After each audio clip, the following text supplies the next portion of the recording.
Hey, everybody, welcome to Thursday night on the American Sci-Fi Classics Track. It is time for our Thursday night quarantine panel.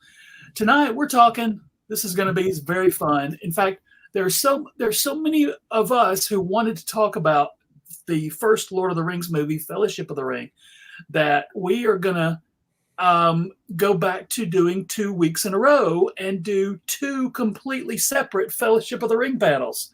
We're going to do a chunk of you guys right here and then another chunk next week. The second one is Overflow. Yeah, overflow, the Overflow Fellowship. But with this batch right here, we're going to talk about Fellowship. But first up, I don't mean to. Just for this is tough.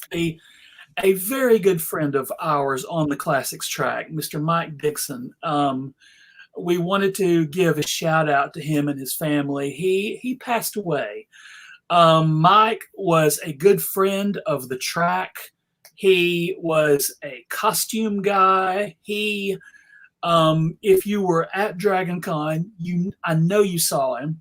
He was all over the place. He did the full Battlestar Galactica, original Battlestar Galactica regalia, and he dressed up, where I first met him, he dressed up as the dungeon master on the cover of the DM's Guide with the robe, and he had two giant 20-sided die that he carried around with him. And that is where we got, here on the Classics Track, our giant D20s. And he made tons of them for us. We donated, or rather auctioned them off to charity at the end of every Dragon Con year. And this is one of them. This one was, I think this was from the year maybe 84 and 94 maybe. But he was such a funny dude and such a good guy, and we will miss him. And we're gonna find a charity that his family or he was involved with, and we are gonna maybe donate some money to that. Or anyway, we will follow up with that. But go onto our Facebook page. A lot of some of the people who've won the dice or won the auctions for the dice over the year have posted photos of the dice, so you can get a look at some of his work, which was just the most fun. And he was the best guy. And I'm gone too soon. So many of our families, including mine currently, are dealing with cancer, and it's just know that we are thinking of you. We're here for you. If you are the praying type, then we do that with you. And thank you guys very much. And our love goes out to Mike Dixon's family. Okay, so anyway, with guys, let's do this. So we're going to do Fellowship of the Ring, and it's 20 years this month. I don't think it's this month. Maybe it was. No, it was December. It was December. Less than a month ago. Okay, good. Right. It still counts. But we have gathered a fellowship here tonight to talk about this movie, and Sting's cousin Phil, Shaun Rosado, there he is. He's back.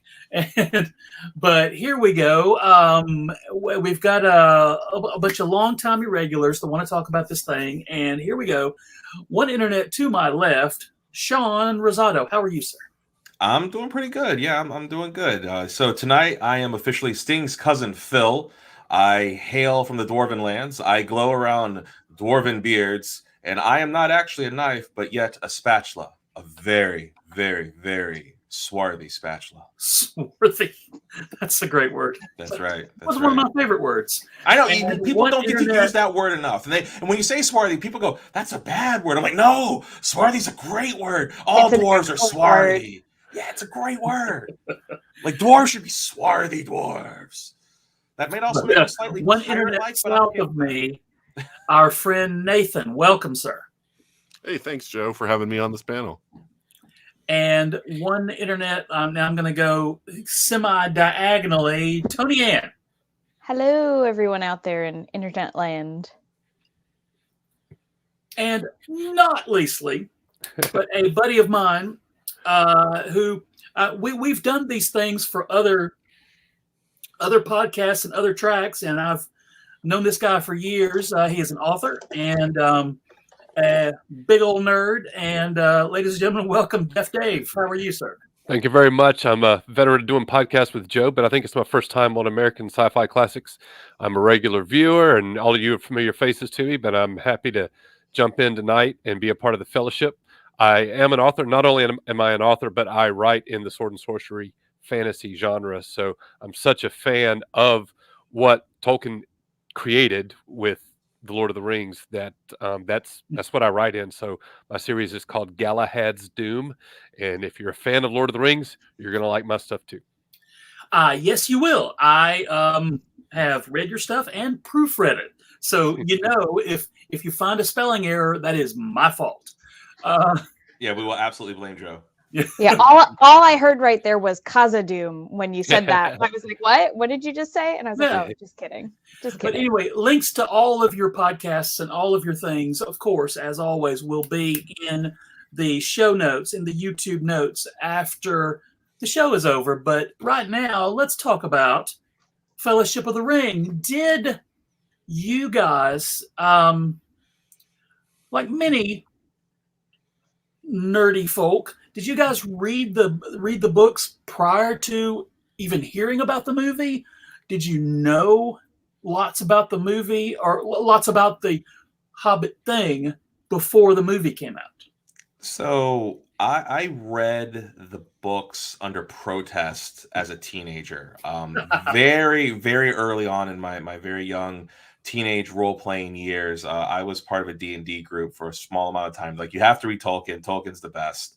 And I read it, and it read like the world's worst like guide to a place I could never go to.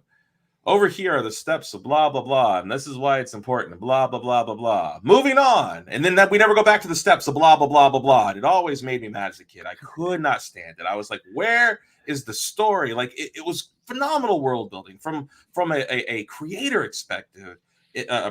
It's amazing.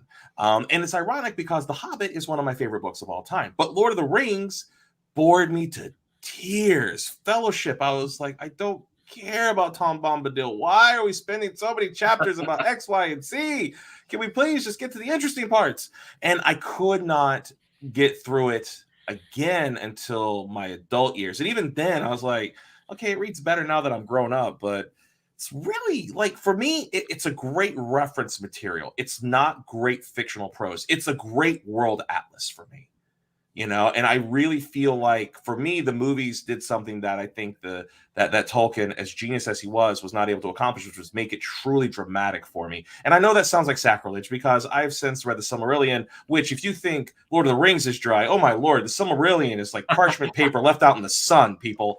But I mean, I will always bow at the altar of Tolkien because this is the guy. I mean, this is the guy who gave us the templates that we basically live by when we think of fantasy worlds now. And anybody who says otherwise is kind of fooling themselves a bit. So I can't help but, you know, bend the knee to these books, even though the books were very rough for me to get through. But the movies, instant fan, because I finally had something dramatic that I could put my teeth into. So. Yeah, indeed. ToniAnn. So we were required to read this for my AP junior year English class. I have a very specific memory of the book. It was the 3-in-1. It had like a blue and black cover. I think it was either around the time the movies were coming out or had come out. So there was that kind of that movie poster-esque picture on the book. Well, on the 3 books. And I have no memory of reading it. I know I read it. I got a 5 on the test. I got an A in the class. I wrote probably some really great report. It happened that our English teacher was new, and he had just graduated with his master's. He was this young nerd that was trying to incorporate all these things to these Catholic school kids. I happened to be the benefactor of that, but I have absolutely no memory of reading it. And I've been reading since I learned what letters were. I'm a very voracious reader, and I simply have no memory. I don't even have that copy anymore of that book. We now have some cool stuff that my husband owns, but I have no memory of it. Yes, that one. That's it. That's the book. Oh wow, that's the book. Yeah, so these are the ones I bought. I forgot I had a set from like the 70s or the 60s. And so the set was bought a second time. So this was the one I read as adult. I have the one, it's a little bit hard to get to. But when you said the ones with the movie stuff on, I was like, I have those books. Yeah. that was the one. Nathan. So when I was a very small child, probably like 3 or 4, I saw the Hobbit cartoon. Oh yeah, that Rankin Bass Hobbit cartoon, and my brother saw it with me. And my dad then got kind of excited because even though he didn't care for the cartoon and complained about all the like changes and inaccuracies, he didn't really like the Hobbit. And he was like, "Oh, great! Now I can read you guys Lord of the Rings, which is actually the good story." And so over the course of like a year, he read us Lord of the Rings, as a series of bedtime stories. And so that was like a highlight for that whole year. And yeah, like this has been a part of my life ever since then. I've read through the books several times. Picked up the Silmarillion when I got a little bit older, read that. I'm actually listening to an actual really cool podcast that Shaun turned me on to about somebody who's like an actual English professor, and she like does really, really deep dives into all of this, talking about, like what like Tolkien's use of language means, and why like things are the way they are and the whole history of Middle Earth and all that kind of stuff. And it gets really, sort of fascinating with all of that. And yeah, as far as the movies go, like I was hearing the rumors from the beginning of they're going to do a Lord of the Rings movie, and of course I kind of died a little bit inside because I'm like, you can't do Lord of the Rings as a movie. Right. And then the word came down, maybe it's going to be 2 movies. I'm like, okay, that's better, but they tried doing that with cartoons too, and that didn't really work either. And then it's like, now it's going to be 3 movies, and I was like, oh, okay, like, I'm like I can relax a little bit now because this might actually be somewhat worthy. And so, yeah, that was kind of, so yeah, I was following it right up until the movies actually got released. That is very similar to my story. My uncle, who was my gateway drug to everything, turned me on to, and he said, I bet you won't finish all 3 books. And he, to this day, is correct. I'm working on it, Uncle Jeff. I swear. How far into the 2 Towers are you? I'm getting there. I'm like on Tower 1. Okay, there you go. But I'm on Tower 1. Okay, fair enough. I walked into that one. Fair enough. That's fair. Yeah, but Dave, tell us about your history with Lord of the Rings. Well, I've always said that my gateway drug was the Dungeons and Dragons basic set, the red box that came with the Keep on the Borderlands on the inside, right? Because it was that game that really made me a sword and sorcery fan and opened the door to me to so much.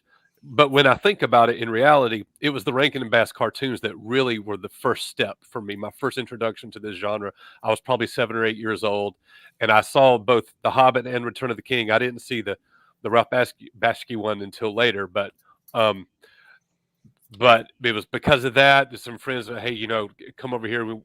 We're playing this game called Dungeons and Dragons, and I got turned on to that. And then there was the D&D cartoon, right? And then but I also started reading The Hobbit and Lord of the Rings. I read it in 6th, 7th grade. Got through it. It was a tough read, but I got through it. But what it also did was it opened the door for me to everything from Chronicles of Narnia to the Dragon Riders of Pern, the Fred Saberhagen sword series. I read Le Morte d'Arthur by Sir Thomas Malory when I was in like 7th or 8th grade. And then around 1984, the Dragonlance Chronicles came out. And that is that's like the entertaining story version of Lord of the Rings, right? That's the one that's easy to get through. I love Dragonlance. I would agree with that. Yeah, definitely. Absolutely. Dragonlance is a very, very, I'd totally get props on that. So and really it was Dragonlance that was really what kind of hooked me, like gave me the idea that one day I wanted to write in this genre also. But I always recognized and always knew that this was all a sandbox that Tolkien had built, and he had basically created this genre that didn't really exist in this kind of form. You know, he defined elves, he defined dwarves in a way that all fantasy writers still use today. And then I'm about 30 when this first movie comes out, and I made the decision early in 2001 that I would reread the series before the movies came out. So I got through the books again a second time, my first time as an adult, and read them all in 2001 before Fellowship of the Ring hit theaters. And I still haven't gone back and read the books since the movies have come out, but it's something that I look forward to doing. I did read The Hobbit this past summer, and I actually have the Silmarillion sitting next to my bed. This is the year I'm going to try to tackle that. Yeah, I don't know if you guys can see. Hold on, I'll put my finger on the top. Let's see if we can see how much dust has accumulated since I've read this book last. I don't know if you can see that. That's a pretty distinctive bit of dust that I got on the top. So I'm with you on that one. But you know, it's I was just going to say to Kevin's comment that was just posted here, like, I never went that far, but in my AP English, which when I was in high school, we never read anything. Well, we rarely read anything post 1900.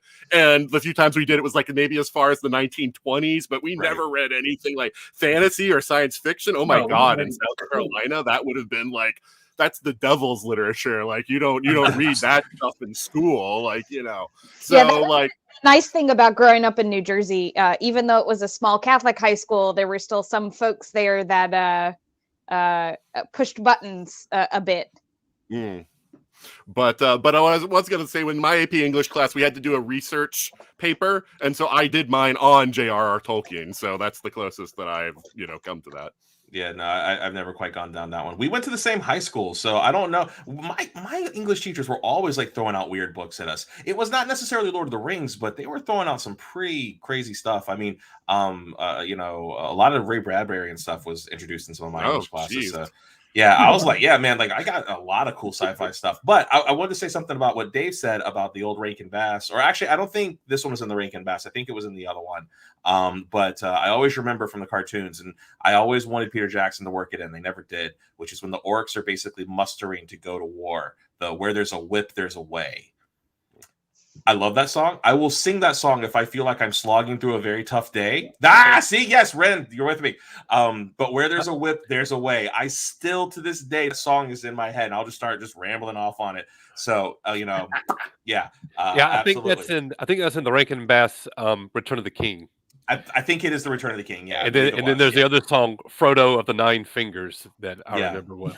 Yeah, you know what? Frodo of the Nine Fingers, I thought was a pretty nice addition too. And I was like, man, I wish they would have worked that in. But Jackson didn't really frame the movies that way. But that's not Fellowship. So generally, we at one point at DragonCon there was a Tolkien track, and I'm not positive where the Lord of the Rings stuff ended up in the yearly jiggerings. It's in the high fantasy track now. Okay, good. But we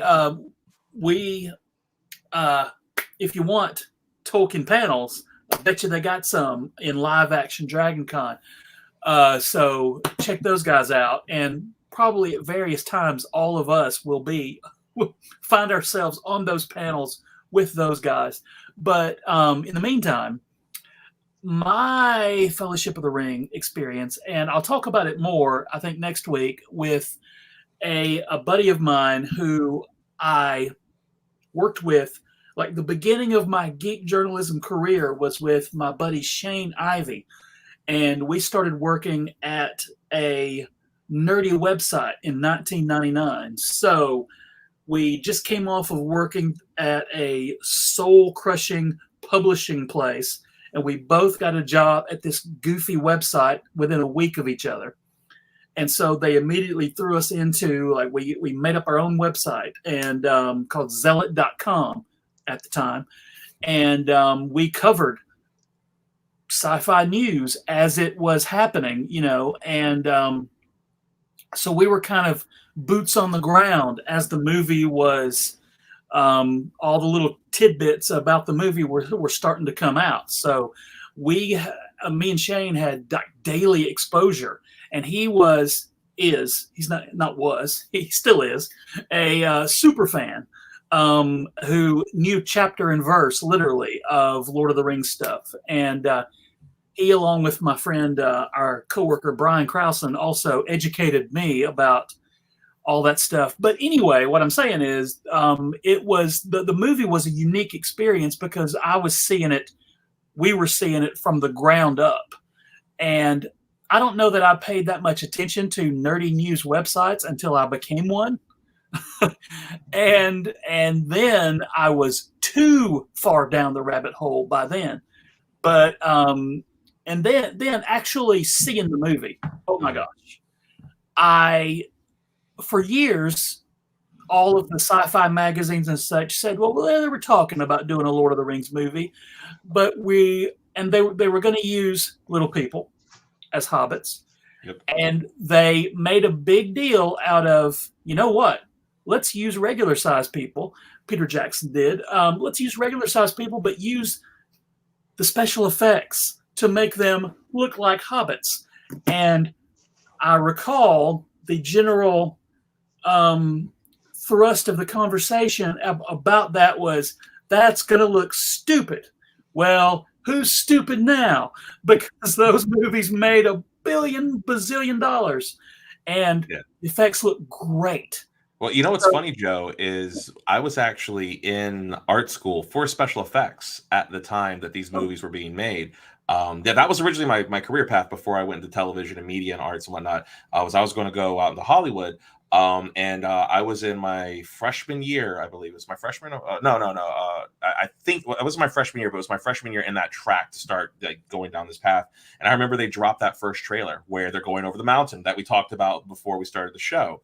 And I remember us talking about how that was some of the best compositing that we had seen in like in our time, how they put that together. And then of course we started having people from Weta show up at our school, talk about how they would do these really clever tricks of, distorted perspective and whatnot. And then how they would have actual people who were stunt doubles that were that size that they would use for certain shots. And it was all basically just a bunch of smoke and mirrors. And we were just like, you guys are insane. And it's actually really impressive. If you go back and watch, especially Fellowship, where you have so much interactivity between all the different races, the dwarves, the elves, the humans, and the hobbits, how little of it is what we call compositing, which is basically taking one optical film element and putting it directly on top of another one.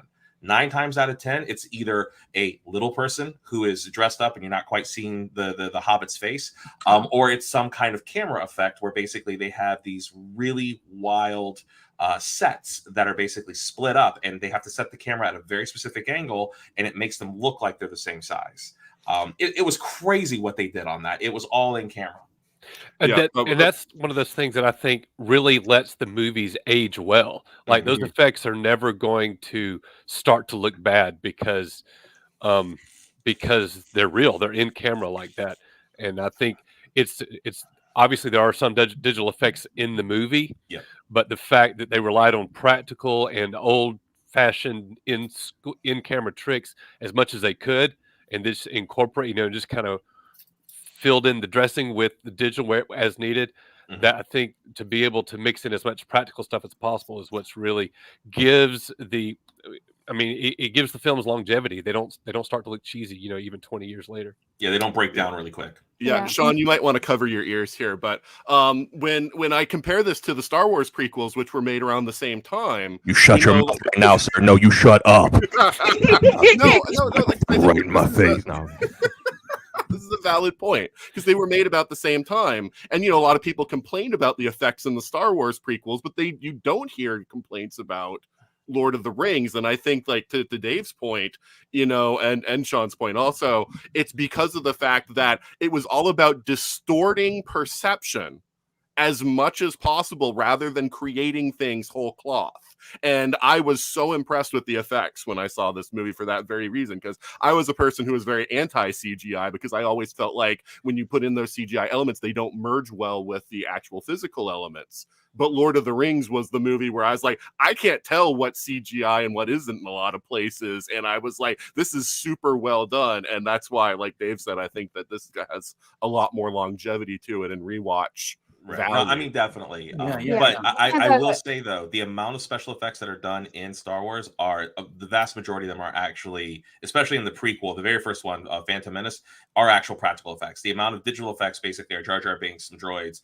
Like, I actually talked to some of the guys at Industrial Light and Magic years ago, and they're like, you'd be amazed at how much of it is really models and whatnot. They're like, people don't know that, but they're talking about bigatures in Lord of the Rings. They're like, we were doing bigatures way before that, and we're still doing them. But because they're Industrial Light and Magic and they're all in space, and you got, you know, Jar Jar running around doing Jar Jar stuff, people go, I hate CGI. And it's a valid criticism. Lord of the Rings pulled it off far more superiorly, and that's why the movies have aged so well. One of the classes that I used to teach, I teach computer science classes for the and one of the things, I had this clip about Peter Jackson talking about when they had to create the armies because they couldn't have all of these extras, so they had to create them digitally, and he's talking, and he's so funny because he's very animated, and he's like, so, you know, we had to create these orcs and all these things, and we had to, each of them had their own sort of aggression, and so I didn't know what was going to happen when we pressed play because every character had their own, you know, how angry they would be if they had a sword, you know, what they each had their own little differences, and they each had their own little AI bit. And so he was like, I don't know what was going to happen. I don't know who was going to win. And in that sort of same clip, they talk about the Patriot, because they had the same problem with being able to dress all those extras. They just would have never been able to do it. So they had very few real people, and they used a technique called spraying, which allowed real people and computer generated images to be shown on the screen together. And so everybody's thing was just a little bit different. And then you have a clip of Mel Gibson going, and I look at it and I don't know who's real or not. And this is like before his breakdown. So all of the students I would show it to, you know, all knew Mel Gibson after his breakdown. Right. But it's this interesting bit of like, he's like, I created this thing and I didn't even know what was going to happen because it was all up to the computer, you know. And that was more with the third movie with a lot of the big battles and stuff. Yeah, well, I mean, ToniAnn, they actually they used it even in the that little intro sequence, you know, when they're showing from the Second Age. They actually invented a program called Massive. For those of you who don't know, again, I went into profession for this for a while, so I know way too much about this part of it, because this was I was like studying this when they were developing it. But the name of the software was called Massive, and basically what they could do is they could program 30 to 40 somewhat personalities into what they call their sprites, which are basically their little orcs. And then they could basically say, go my children, kill. And then they would program another 30 or 40 elves, and they would say, go my children, kill. And they did not know what these things were going to do. These things were given commands, and then they basically just multiplied out, and they said, oh, we need 5,000 of them. So they had 5,000 orcs with, you know, X many personalities, and on the other side they have elves, and then they just go and they just do a thing. And they said in the early days, in the test runs, you could actually watch orcs. They just decide they don't want to fight, and so they're like, no, and they just run home. Yeah, but they said that they actually, when they researched it, that wasn't what actually happened. What happened was that's in one of the DVD extras. Yeah. They talk about how what it was there was a proximity programmed into them. And it was running the other way, like the nearest opponent to go fight. And since they didn't see one, they just ran in a random direction. But it did look like there were some running away. Like, this looks scary, and they just bolted. Yeah, and it's really funny because the way they were able to build that up, I mean, they were able to use Massive. I mean, the thing about Weta is they developed so many different softwares and so many things that we take for granted Now, I say we, but people who are in the special effects industry take for granted now, this was all cutting edge, brand new. How can we make something work without it looking like CG, which was something that had not really been approached in the 90s. In the 90s, people were proud of their CG. I mean, go back and watch like Mortal Kombat, that reptile fight where he's just fighting the guy's just, I'm fighting a reptile, and they just get that really horrible CGI. Ugh, it's terrible. And they pat themselves on the back. Oh, I did good CG there. But then somebody said, maybe we should make it look real. And that started breaking the computers. But yeah, I mean, but on the subject of Weta though, have you seen any of the extras and things about like their actual workshop that made the miniatures and stuff? Yes, they're called bigatures. Yes. Yeah, like that, the amount of detail that went into all of that work. Just like the man hours and everything and all the different miniatures they had to use throughout the entire movie. Again, like that's why this looks so good, is because of just how much stuff was actually there that they could film. They could do all the angles and everything that they needed to do. It was amazing. Yeah, they even talk about the fact that Mordor was basically a whole set, like the Valley of Mordor and the freaking tower, and then the Khazad-dûm and the distance and whatnot. They just built it and they just brought cameras in. They were maniacs, is what they were, and they were maniacs that had way too much budget. That is what appealed to me. One of the many things that appealed to me about the Fellowship movie. You know, we had watched George Lucas talk about Star Wars movies while he was making them. It always seemed like he was, and not judging George Lucas, it always seemed like he was at a remove. He's like, well, this is why I did this and that. And, but Peter Jackson was so into it, unabashedly bonkers about Lord of the Rings, infectious. And that added to it for me, watching Peter Jackson talk about it. And of course, all the actors were just crazy nuts about it too. And so that kind of that added to my enjoyment of it. And I think my part of my affection for it, though, really comes from the group interaction. That like I said, we were working on our little nerdy website, and I was working for a nerdy website company with a bunch of nerds, and we all went to see Lord of the Rings together.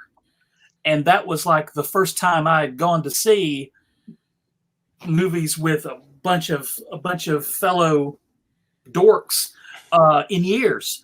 And so the community aspect of Fellowship of the Ring, so many, that's just inside baseball stuff, but that's what appeals to me about the movie.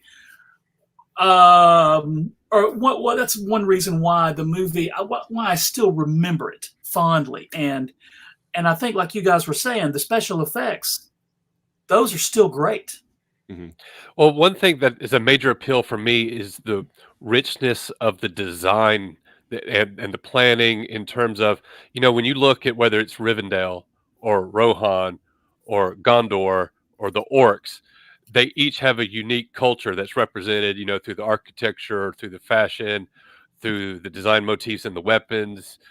You can look at a sword and know which nation it came from, because they were able to, the design team was able to give, each of these areas such a unique look. And they spent that level of detail on it. Like, they let a year go by for the Shire to grow, to get the brush and everything. So that's just insane. Like, what film production even has the luxury to let something like that happen? So that level of detail and care and time that you might think is never going to be seen on the screen, but what it does is, to me, it truly creates an immersive experience. I think just richness is the right word. It's the richness of design that just really makes that world feel real. Yeah, it actually helps the actors too. I was actually watching the making of Shang-Chi recently, and they talked about how that city that they go into in the movie, if you've seen the movie, like they actually built all the interiors, even for buildings that the camera never goes into and everything. They like actually built that village as like a real place, because they said like actually the actors, it helps them bring more when they can see beyond, like just the stuff that's in camera, and it actually feels like it's a real place and everything feels very real, that like it helps their performance. And so I think also that's another thing, reason why we glom onto this is like the actors are bringing their best game also, and part of that is because of how much work everyone else is putting into for all the exterior stuff, and so that helps them with their performance.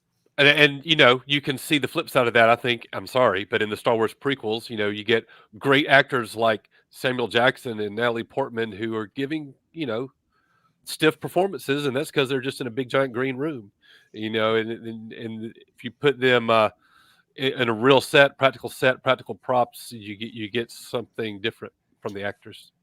Yeah, I've always, told my friends, and Nathan has heard this many times before. When it comes to the Star Wars prequels, if you can't watch them, think of them like highlight reels. Go read the novelizations. Novelizations are fantastic. They fill in a lot of the gaps, and they're a very good read.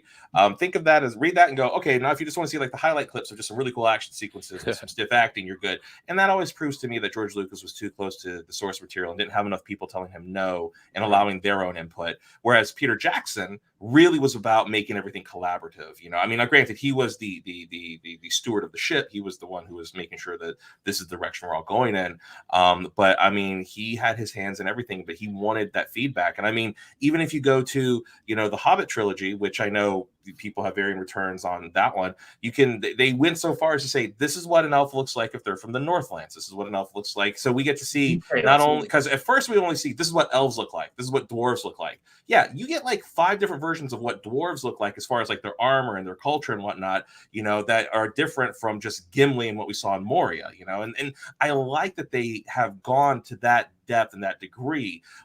That is something that is truly, for my money, when we're talking about genre fantasy, there have been a lot of great series. There have been a lot of great accomplishments since then. But for me, Peter Jackson is basically the Lord of the Rings trilogy is like the Citizen Kane of genre films. Nothing has come close to touching it. When you talk about every piece of it was so nuanced and so perfect. It's the only genre movie to ever win the Academy Award for Best Director and Best Picture. I mean, this is the movie to beat in my mind. James Cameron can't even put that on his mantle. and we're talking about James Cameron. There's also those little pieces, like you were talking about in the very beginning. Bilbo's telling his stories about the dragon and the trolls, and then you not only see the trolls a little bit later when Frodo and but you also then see them again in The Hobbit. And so there's all those pieces throwing back to, this is not just some this is a thing that actually happened, and we're gonna keep showing it to you. We're gonna keep showing you all these little bits of that will come back. Like the lembas bread, and they're like, how many did you eat? And he's like 4, and then he like belches, like, because he should have been filled up, but they're hobbits and they have bigger stomachs or something. So it's just all those little pieces that really somebody put thought into that. They didn't just write some line and it was Shaun, like you were talking about with the stairs in the book, right? They really thought about everything they were putting into the movie. And until we were rewatching it, I didn't pick up on a lot of things. We watched the extended edition, which has like 5 discs just for the Fellowship, and there's like 17 commentary tracks. There's one by the director, one by the producers, one by the actors, which I actually kind of want to watch because I've never liked commentary tracks, but I like all the actors, so like that sound, there's one by the design crew. Like there's so much stuff that you could literally spend a month just on the one movie and then moving to the next one and I think that's the other thing, talking about it being infectious and him being very passionate about his work, also gave it to the nerds and said, here, have all this stuff that we recorded, and here's all the things you ever wanted to know, or maybe every time we turned on the camera, here it is. Well, I mean, think about it. If any property deserves this amount of detail and investment and immersion and richness of design, it's going to be Tolkien's world. I mean, there's no other work in literature that has the level of detail and history and thought and language construction and everything else that he did. Nobody else comes close to what he did in literature. And so for Peter Jackson to bring all of this to a to a film adaptation is completely appropriate, and I can't think of any other property that would deserve it more. I mean, Yeah, two things. First off, to that Right. point, Tolkien, it took him 10 years to write Lord of the Rings. right. Part of that was because every time he got to a point where he was like, oh, I've screwed up, like things aren't working out, he didn't do what any other writer would do, which is just like redline some stuff and type in some new stuff. He actually threw away the whole manuscript and started over from page 1. Nightmare. So, yeah, he kept redoing the story until he got it right from page 1, because he didn't want it to feel like a patchwork. He wanted it to feel like this whole thing is one narrative and it all makes sense together. And so that's the kind of level of like love and thought he put into it, beyond even all the source work he was doing of these are stories set in this world that will inform then when I'm writing about the world, I can write about the things that happened thousands of years ago. And there's a whole language developed here, and there's poetry in that language, and there's, you know, historical accounts in that language which are biased. This is one of the things that's really interesting listening to this Silmarillion podcast I'm listening to, is she's like, he took into account like who was writing like the different parts of the Silmarillion, and therefore there's bias inherent in some of the things that are being written. And so it's like, it feels real. It feels like this is a story from a real world because of that. And let's be fair, the Silmarillion is basically like the world's biggest appendices. And the Lord of the Rings literally has appendices in the back of their books, right? So you have Lord of the Rings, you have appendices in Lord of the Rings, and then it's like, oh, by the way, here's the mother of all appendices. So when Peter Jackson's like, hey, we're going to do like the mother of all Blu-ray DVD sets, that's what they call all of their bonus discs. Yeah, so much source material to pull from, because it's like, oh, like Tolkien said what all this stuff should look like and what it's like, so we can just pull from all that. But the one thing we haven't mentioned yet that I really want to get in though is Howard Shore and the music of this movie. I mean, we were talking about Fellowship, but it's the whole trilogy, and the idea of Howard Shore looking at this and being like, to Tolkien, language was so important, and he said, I'm developing a musical language for this movie. So you see, like, when the Fellowship is together, you've got, you know, the Fellowship theme with all the instruments, but as people leave, instruments fall out too. And so you get things where you have themes that are based around locations or around groups, but then even the instrumentation and what instruments are used, that varies either because the characters are in a different location or because characters are coming and going from there. And it's just fascinating, you know, the work beyond the fact that all the music is fantastic, right? But also just like the thematic elements within the music, there's a lot of thought put into that as well.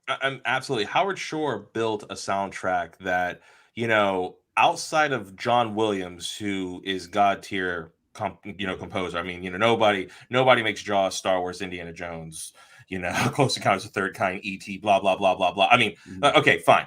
But if you can't get John Williams, Howard Shore, holy crap. I mean, he came in.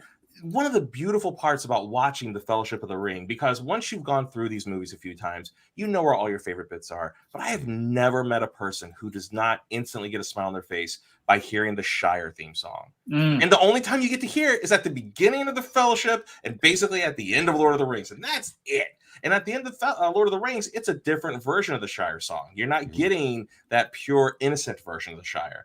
So... like, that is a beautiful moment, and it's fun because Nathan was talking about people have different kind of voices. Dwarves are basically drums. Elves are haunting music. Orcs basically have like these grunts. You know, hobbits, they don't have voices. They basically have these flutes, you know, and there's all this beautiful like weaving of that again has the thought put into it.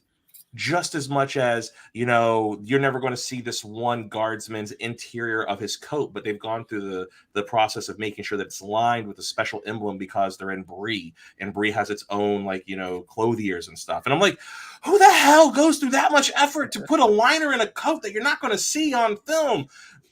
Peter Jackson and company. That's the thing. They set the bar so high. Nobody's going to touch that bar. Yeah. But in doing so, I think they laid a groundwork for hopefully, you know, movies from here on out or any pop cultural thing to just go for it, you know, because before this, no one had done such a thing. No one had filmed 3 movies to release them in consecutive years ever. Honestly, I don't think we'll ever see a movie series like that again because I think if we're being completely honest, they took that mantra that Peter Jackson made in that era and have applied it to TV now.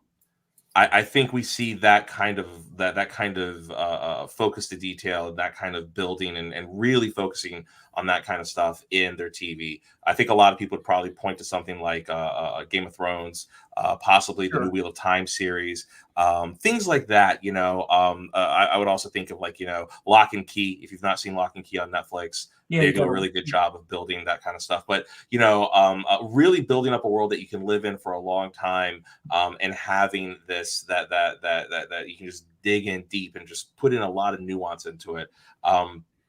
It's a pretty extraordinary feat what he's done. And I people talk about Harry Potter, like, oh, Harry Potter did, like, you know, 8 films, blah blah, and I'm like, yeah, but they didn't have the same through line. And, you know, like, Hogwarts looks different like every other movie to me. Like there's no through line to that one. When it's a bunch of different directors' visions. When we go to Rivendell, it looks like Rivendell. Okay, like that's what Rivendell looks like through all the movies. I don't care if you're watching the prequels, the Hobbit movies, or if you're watching the original Lord of the Rings. Rivendell is Rivendell. Done. Well, and I want to touch on that, because what I think is fascinating is that even though these movies represent the first time we ever got a live action adaptation of this story, there were still images that were familiar to us, that resonated with us, like, oh yeah, they got it right. Why do we think that if it's never been done before? Well, the reason why is because there had already been a long tradition of Tolkien illustration, right? We kind of already knew what these places looked like in our imaginations. Calendars. And they hired the illustrators to be designers on the movie with John Howe and Alan Lee. These were the guys that were like two of the leading visionaries of what all this stuff was going to look like. They had been illustrating Tolkien stuff for years, decades. Yeah, well, Alan Lee had been doing it for like 30 years at that point, right? And I think Holland had been like 20, something like that. Like together, I think it was like 50 years combined between the two of them, something like that. So why does Rivendell always let Rivendell? Well, you probably had the same guys behind the design of it the whole time. And for Peter Jackson to not just try to get it right, but to actually go out and hire those guys and bring them onto his team. Yeah, I mean, bam. I think that's one of the major keys to the success of the look of these movies. Well, they even did that so far. I'm sorry, go ahead, ToniAnn. Go ahead, ToniAnn. Matches what's in your head. If you're reading it and you have this idea of what you think it's going to look like, you know, if the main character doesn't look like, you know, and you're like, something's a little off. So when everything sort of hits those right notes, I think that it makes it a much more enjoyable experience, because you're like, oh yeah, that's what I thought. That's this mental picture I had in my head. And we often, it's hard for us to solve a problem if we don't have that lateral thinking. And so if we're trying to watch a movie and just something is off, that's going to ruin the experience for you. And I think it does that sometimes when, you know, there's not the perfect casting choice available. But when you put all this time and effort, just like, you know, Dave and Shaun were saying, I mean, you get magic. You really do. And a really good example of how infectious that was is not only the creative team. We talked a little bit about the actors, you know, and how the actors were so diligent in trying to understand the nuance of it. There's a very funny story about the fact that there's an argument between Alan, oh my God, Dracula, help me, Saruman. Thank you, Christopher Lee. My brain went right to the artist Alan Lee, and I got stuck on Alan Lee. But yeah, so Christopher Lee and Peter Jackson were having an argument about what Saruman would say in this one moment, and so Jackson kind of goes like, well, how would you know that this is what he would say? They were just kind of getting into like a hypothetical, and he's like, because I asked Tolkien this question like 40 years ago because I knew the guy. And so how do you trump that, right? And so there's another example of them having a hard time trying to get through a scene, and Ian McKellen basically said, why don't we just use the exact phrase from this book? And he goes right to the page, he flips it open, and he was like, why don't we just use this phrase? And so they would defer back to the master. You know, they had people who would talk to Tolkien. They had actors who, if we couldn't figure out a beat through a scene, let's go to the book and let's figure out what they said. And if the dialogue applies, use the dialogue. You would never hear that on another. You telling me that Mr. Blow It Up Michael Bay would say, well, let me go back to the source material to make sure I'm being loyal to it. He'd make it look like Optimus Prime, for crying out loud, right? Yeah. I mean, come on. Nobody would ever, well, let's go back to page 47 in the John Grisham novel to make sure that Matthew McConaughey is wearing the correct color of pants. You know? Yeah, I'm serious. I guarantee you, not one time did Michael Bay ever say, "Hey, I need to go talk to Eastman and Laird and make sure I'm doing Teenage Mutant Ninja Turtles correctly." Because if he had, we would not have gotten those abominations of those movies, okay? But if Peter Jackson had done those movies, well, he might have made the same mistakes. I can't say, but we know he didn't in Lord of the Rings. Yeah. And Christopher Lee can actually speak Elvish. And Yeah, what the hell? Well, no, he can't speak English. He speaks Quenya. And he's an expert. He speaks old, like, yeah. Yeah, and so when they had a question about pronunciation of Quenya or whatever, Christopher Lee knew the answer. So, by the way, speaking of dedication, though, Dave, I don't think you intended this, but I love that you are blending into my wallpaper right now. You are. You literally look like you're part of it. I was going to make a joke really early on that he put on the ring and he had just become invisible. He had just right. Like, so there you go. He's marching to Mordor. It's like a reverse Mystery Science Theater. It's awesome. Oh, but no, I mean, seriously, these movies are fantastic. And one thing I love specifically about Fellowship is, because we haven't really, we've talked about the creative team, but we haven't talked about like the movie, is I love that it starts with, you know, you have the Shire, you have this wonderful thing, then you have the macro plot of, okay, we got to get this ring to Mordor. And then you're like, what do we do from this point to wrap out this movie? And they're like, well, we do exactly what we did, which is Boromir goes crazy. And you, spoilers, and you have this horrible moment where the first time I watched it, I did not catch the nuance of Sean Bean's performance. And if you've never seen the extended cuts, especially for Fellowship, you should watch the extended cuts, because there are a tremendous amount of scenes with Sean Bean specifically bonding with the hobbits. Like, he loves those hobbits. Yeah, teaching them how to fight and protect themselves. He really treats them like sons. Yeah, he treats them like they're his friends, his family, his sons. They are honored, protected guests under his care. So when he loses his mind because the ring is influencing him and he snaps out of it, there's a reason why his death hurts. And that's powerful stuff. I mean, I actually was rewatching it over the holidays, and which is when I always watch it. I always watch it in December. When you know, you hear Boromir's horn, but they haven't quite figured out what's going on, and Aragorn's about to just square up against 20 Uruk-hai, and just takes his sword. He hears that horn, he just puts it in front of his face. You're like, it's going to go down. And like you just get chills from it. And then they cut, and you know, Boromir's got like 19 arrows in him, and he's like from Monty Python all of a sudden. It's a flesh wound. You know? I mean, it's amazing. You know, it's such compelling work on essentially a movie that's essentially just the launch pad. I mean, the meat of the story doesn't even happen until the next two movies, but Fellowship is such a well put together movie. You want to go back to that place. You want to go back to the innocence of the Fellowship, because that's the only time the nine of them are together. Like when you want to watch the rest too. You want of course, what happens next. It sets it up. Sometimes when you do a trilogy, or it doesn't always. You're like, oh, okay, like some things are resolved, but there's not. There's so many open ended things that are happening. You're like, okay, what's happening next? I gotta watch the next thing, and it does it really well there. Until until this movie, no movie that I had watched that was lengthy didn't seem lengthy. I mean, I had watched 4.5 hour long movies before, 3.5 hour long movies, and it was a slog every time. Yeah, we've all watched 2001: Space Odyssey. We remember. Thank you. Yeah. Only movie to ever put me to sleep.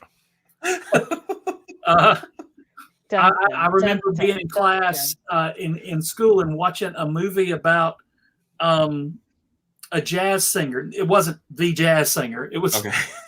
It was. But anyway, it seemed like it went 8 hours long. But this movie, 3.5 hours, does not seem like it. All of a sudden, it's over, and you're like, "Whoa, wait a minute!"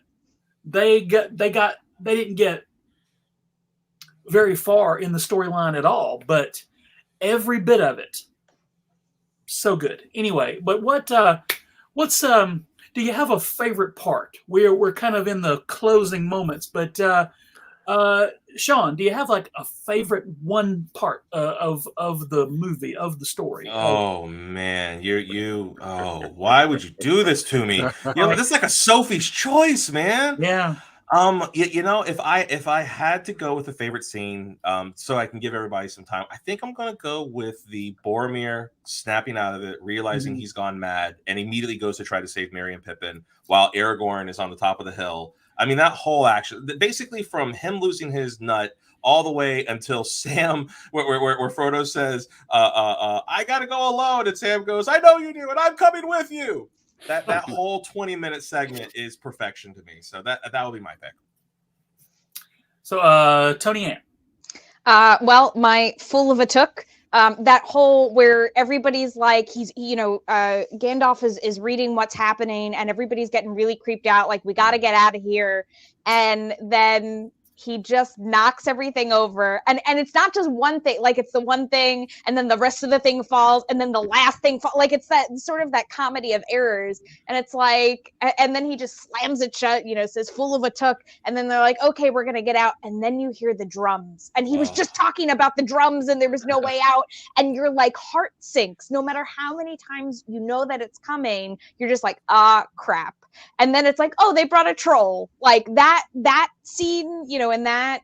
And we did talk a little bit, about Shaun mentioned Harry Potter earlier. Those coming out around the same time. The trolls sort of look a little similar in those.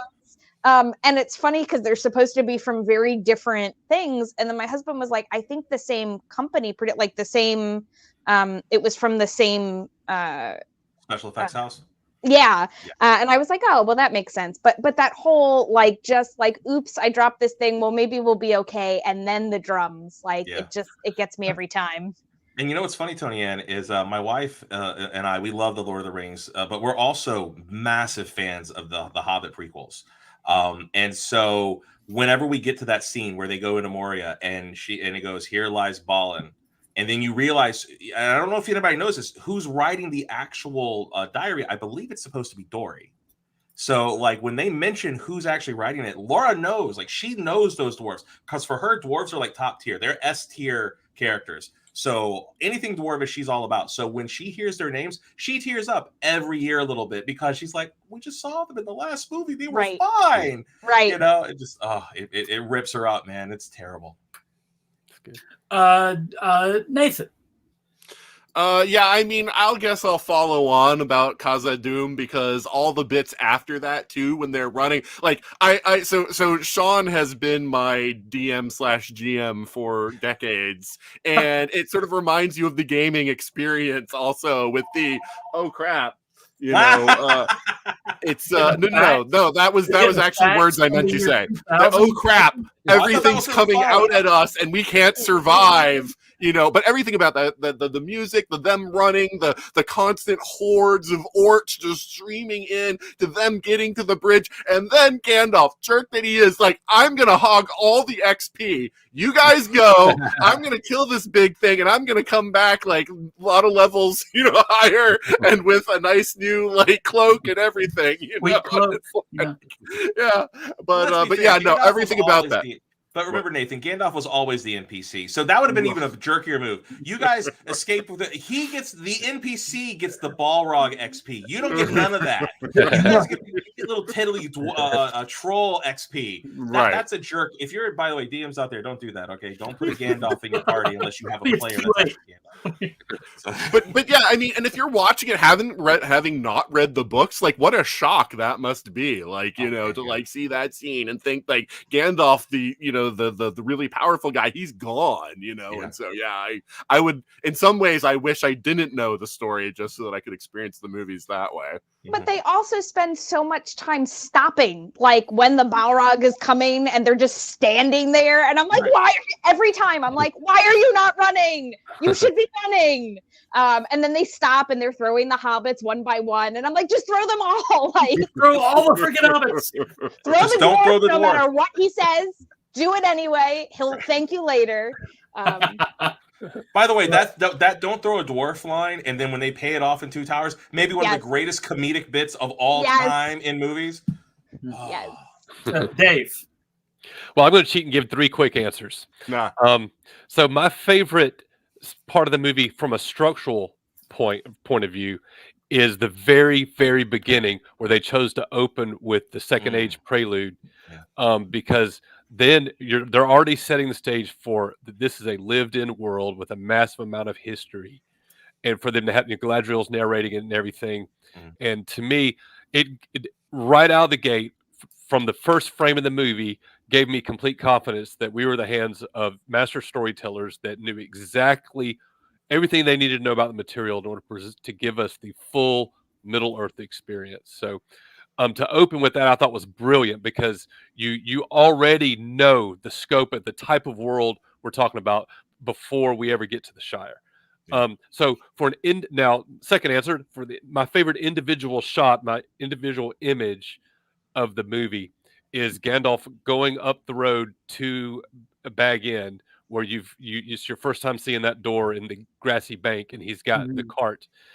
That must have been a painting or something, because that resonated. Like, it just immediately, I got chills. Like, they got it right. Like, it was a painting brought to life. I feel like it was like on a Lord of the Rings calendar at some point. Yeah, like a Brothers Hildebrandt painting or something. I don't know. That had to have made it to a calendar at some point. Somebody had to do like stills from the movie and just pop that right on. And it just brought it to life. It was just amazed to me. And then for my favorite dramatic scene in the movie was Boromir's death scene, where he's sitting there, sitting there dying. He's going, my brother, my captain, my king. Oh man, that's good stuff. Yeah, it really is. Movie, we meet his father, and we totally like Boromir a whole lot better. Seriously, and by the way, if you've never watched the extended cuts of all three of these movies, do it, because you get so much more Boromir. Boromir shows up so much more in these movies in the extended cuts. But I wanted to go back to something that Dave said real quick before we get out of here, which was the War of the Second Age, the War of the Ring from the Second Age. We always talk about the fact that we saw the weakness of men that day. But nobody ever says, well, why didn't that stupid elf just drag his ass to the edge of the cliff and throw him over? He was 20 feet away. All he had to do was gotten the ring from him. Seriously, he could have chopped the dude's hand off and just thrown it over. I mean, come on, man. But he sits there and has moped for 3 millennia about one guy. All right, I'm serious, man. Like, I'm still a little miffed about this. I'm like, Elrond has the brass stones to give Strider, Aragorn, any kind of crap. You come from a really bad bloodline, and it's like, bitch, you were there. You could have thrown him in. You were on the ledge. You were there. All right, the swarthy spatula does not approve. And there were no witnesses. There would have been no witnesses. No war would have started. The humans wouldn't have known any better. Done. Bye. We're good. Seriously, like, done. I'm sorry. It's been on my chest for a while. I needed to thank you, Joe, for letting me have the video. That was literally what I did last night when I was like, why is he not doing the thing? Do the thing. The real answer is in the book, they never got close to the lava to throw it in, but yeah, that's right. Yeah, right. And Kyle is right, actually. Kyle is right. Elrond is technically only half elven. He's half elvish and half Numenorian. But Numenorians are so close to elves that they basically are elves. So that's just really these are the kind of arguments that we have been having for about 100 years, and they are going to continue, because this movie was really just an advertisement for these awesome books, and vice versa. They kind of it creates one whole experience, or really 100 whole experiences. You gotta seek all of it out. Soak it all in. But I want to get one last thing in, Joe, before we go, if I can. I want to exorcise something too, because Tom Bombadil gets a lot of flack, and of course he's not in the movie. But think about this. Grievances. Here we go. In 2001, who would you have cast as Tom Bombadil? And there's only one answer. It's Robin Williams. And so if he had been cast as Tom Bombadil in Fellowship of the Ring, and they had Tom Bombadil, he would be everybody's favorite character. Okay, so I'm just saying, the potential was there within the movie to have the character. Now I'm just sitting here trying to imagine different tone if Robin Williams was in that movie. I think Robin Williams might have derailed the movie just in that one. I mean, Tom Bombadil's literally in one scene in the book, and he could have derailed that whole movie. People have been like, but that one weird Robin Williams scene, like that was just off the. He's in two different parts. Yeah. Okay, fair enough. Yeah, but I mean, he but does still. save them from the barrow rights, which also wasn't in the movie. But, That's true. That's true. There's something. Tom Bombadil was when again we're working at zealot.com, and when the first emails started rolling in, like, where is freaking Tom Bombadil? I'm like, dude, the movie's only 3.5 hours long. And it was a wise edit. It was a wise edit. Yeah. Yeah, I mean, if you're going to cut something, that is. And his dialogue did make it into Treebeard, so I mean, at least you got that. So Treebeard got some of the dialogue, but yeah. But I thought a lot of the choices that Jackson made in adapting the changes that he made, adapting it to move to the film, were smart. In particular, I think there was a succession of bad moves in the later movies that sort of kept rolling down, but I think Fellowship is a very good adaptation. And in particular, I think of how he turned Arwen into a composite of multiple characters, and was able to kind of collect that into a good role for her. Really good, yeah. And so I mean, I'm just not, even though I'm a fan of the books, I'm just not offended by the changes that Jackson made. I think they were all at least good they gave Arwen hydrokinesis. So anyway, let's go around. It wasn't hydrokinesis. That was a spell that Elrond cast at the borders of his country that any elf could technically cast. Moving on. But Shaun, tell everybody where on the interwebs you can be found. I can be found in places. Popcyclebobbles.com is my wife and I's company. We go around to different conventions. You can find me on social medias at NumaZ. But I would rather give a shout out to a podcast that I mentioned to Nathan, that everybody, if you like this and you want to get into like really kind of minutia of the entire world of Lord of the Rings and Tolkien's creation, Feather explains the Silmarillion. Basically, it starts at page 1, the creation of the universe, and it's going through everything. We're about 300 years shy of The Hobbit right now, as far as her chronology. Feather summarizes the Silmarillion. Oh, I'm sorry, you're right. Feather summarizes the Silmarillion. I haven't watched this. I haven't listened to like the last couple episodes. But it's phenomenal. It's really great, and it's the same kind of energy here. And she goes on the most random tangents about. This is why food was important to elves, and but if you've never checked it out, check it out. Highly recommend, and it's free. You don't even have to pay for it. And links to that I'll put those in the show notes. But ToniAnn, I could be found on Twitter and several other places at Jersey_Devil86, or I am watching Star Trek all the way through for the first time. I am on season 2 of Enterprise, and there are lyrics, and they still. Every time I'm like, they're lyrics. Why are there lyrics? I told you. Very concerned. But at thegeekydevil.com. And Dave. First of all, before I get into my stuff, I want to mention a couple of podcasts. There's the Prancing Pony podcast, which does an excellent job of reading one chapter at a time through the Legendarium. So they're going to be my guide when I start reading the Silmarillion. I'll read a chapter and then I'll listen to their episode and then I'll go back to the book. So if you're looking for these experts that can help you get through the texts and help you make the connections that you need to make as a reader, they've got it all. So it's the Prancing Pony podcast, and they don't know me at all. I'm just a fan of listening to them. Also, if you haven't discovered the YouTube channel, The Nerd of the Rings, oh my goodness. Yeah. He puts together the most amazing videos. It goes into all the different histories of the individual obscure characters, and it's a rabbit hole. You can spend hours there. Nice. So as for me, my website is called galahadsdoom.com. You can find all the stuff about my books there. I'm on Twitter at DeafDave. And also, I'm good friends with the guys who run this awesome 80s and 90s pop culture podcast called Surely You Can't Be Serious. And their format basically takes two similar properties and it makes a matchup of verses. And they go into all the details of each one of those, and they make a judgment on which one they like best at the end. I just appeared as a guest. I did a guest stint for a total of 4 episodes recently, total of 5.5 hours content, where we go into the trivia and the history of punk rock, hip hop, Beastie Boys, Run DMC, and we pit against each other the Raising Hell album versus the License to Ill album. And so if that resonates with anybody at all, and if you were in high school in the mid 80s, I'm sure it does, go check out my appearances that just took place in November and December on the Surely You Can't Be Serious podcast. License to Ill. Absolutely. That's the vote. Yep. You gotta listen to it, man.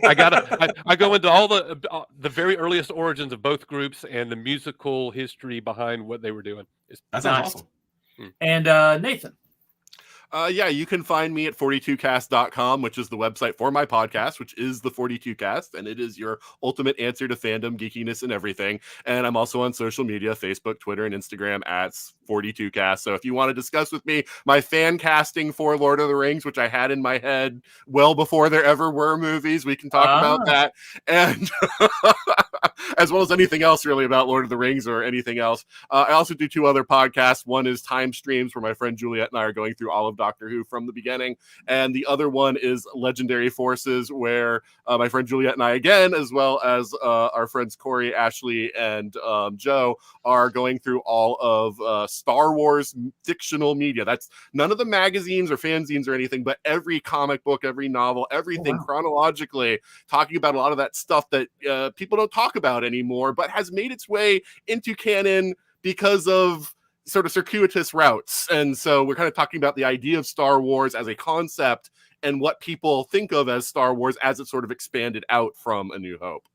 Man, so And you basically just want to have podcasts that never end, because between Yeah, Doctor Who and Star Wars, like, you're never going to run out of content. I'm just going to do this podcast for my entire life. And you're going to watch Doctor Who in chronological order. That sounds like pain. Like when you say chronological, like, you're talking like, okay, the very first episode they went to 5 billion BC, or right? Like, that's what you're doing. And No. I mean in chronological from release, not for like the universe. I thought you were talking like the universe, like 15 trillion years in the past. I'm like, that sounds like the great thing is, so I've been steeped in Doctor Who since I was 5, and Juliet's barely seen any of it. We're going through, and she's only seen like really new stuff, and so it's like that's the discussion is like, how is this to somebody who's never seen it before? So, I thought you were doing something far more crazy. No. Yeah, no, I agree. That would be insane. Speaking of crazy, though, on the Legendary Forces podcast, at some point, if you've already talked about the Jackson, the Star Wars rabbit, come on. Yeah, he shows up in like I think the 7th or 8th issue of the comic. Did I miss this episode? It hasn't come out yet. But we have talked. We've recorded it. Yeah. I'm just going to say, why weren't me and Dave contacted? Okay. Yeah, I named my son Jackson. I'm just saying. Yeah. Oh Lord. I'm obviously, you named him after the Star Wars rabbit, and I've said this to you for more of the entire life of that child, I'm sure. But guys, thank you very, very much. Thank you for coming and hanging out with us. We're gonna like I said, we've been doing these every 2 weeks, but next week this topic is so big, we're gonna come back to it with a different gaggle of big old nerds to talk about more Fellowship of the Ring. And Shaun, ToniAnn, Dave, Nathan, everybody in the chat, thank you guys very much. We will see you next week. We love you guys. Stay safe. Thank you for coming to our quarantine panels. We will see you very, very soon. Thank you again.